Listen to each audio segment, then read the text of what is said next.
Hello everyone, welcome to the STAT programming. Today I'm talking about the common used SAS functions for statistical programmer in pharmaceutical industry.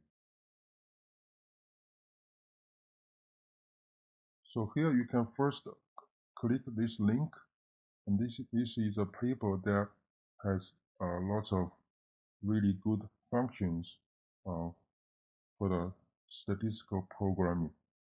For example, the length, substrate, compare, compress, the input transfer, scan, upcase, and strip, prop case. These are really common used functions in the statistical programming. Another really good paper is this one. Click this link.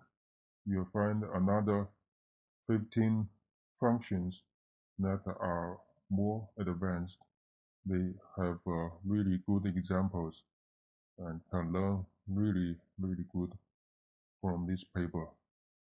So these two papers I really strong suggest you to read, and with these functions you will find your program skills get really boosted.